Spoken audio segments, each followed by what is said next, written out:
pesa to the loss and damage finance facility. Ere pesa no oseketi. Number 3 is just transition. Just transition no wacho niya. Wasebedo kwa tiyo gi mo, oil, fuel, molil, ema kelo shida mag weche mag aluora gi. Onego koro ji shift from dirty to clean energy sources. Renewable energy sources, clean cars, the electric cars mani wacho cha, and electric mobility. Koro ji wacho niya, samine ni move ni. Ki wacho ni chakre kawuono okadwa ni mondo geche mag fossil fuels ringe darani. Idhi penjori niya, engineers maloso geche machon gi gito gidhi kanye, workers' rights. Industries wacho ni ka okinyal adopt electric production close jotije go dhi kanye. So one issues of workers' rights, one issues of cost of transition. Manu discussion. Number 4, very fast, is the EU declaration of GIST. GIST is the global stocktake. Nuatimo stocktake in Dubai, the first generation. Kuri wachania nuangnya ni one kanyi. Kuri conversation maka wachani implementing the outcomes of the global stocktake. Angamwati ime weche mag report no. Number 5 is technology implementation program. Wasebedo ni Africa, I think ni shida mag technology. You innovate ka, you are a good boy, innovate, people digoni come to Europe and showcase your innovation. Kichopo kucho ikoni, now you are number 5. Please go back.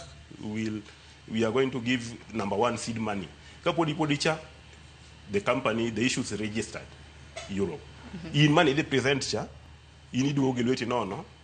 To come to watch nature register. So issues of intellectual property rights bureau as a result of technology implementation. Innovators should be allowed to register and own their innovation, not pass it to the people with money. Number 5 is the issue of climate finance, which is the key. Key talk about implementation. Number 8 is trade. Trade was a bit shida also from Europe. Ngata wacho niya Europe wacho ni wana kadwar products mobedo produced through dirty fuels. Okodo products mobedo produced through an environmentally conscious means. Kuro introduce the model oni CBAM, carbon border adjustment mechanism. Ni kuro sani kitero products Europe 24 morma por me filo mi lero kaka ni produce. Koro gigi to moro bentini lungo ni deforestation regulation magi kelo.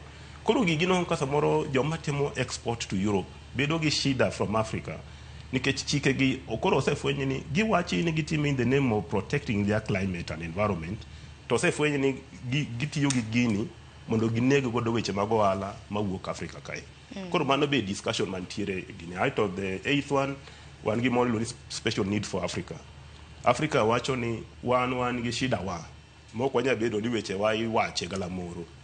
Koro nego be ni weche wa iwacho kando. Koro Africa dwaro special platform ma which our special needs iwache.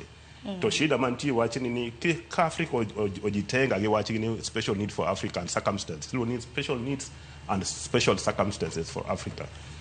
Koro mage key agenda items ma iwacho sani e COP 30.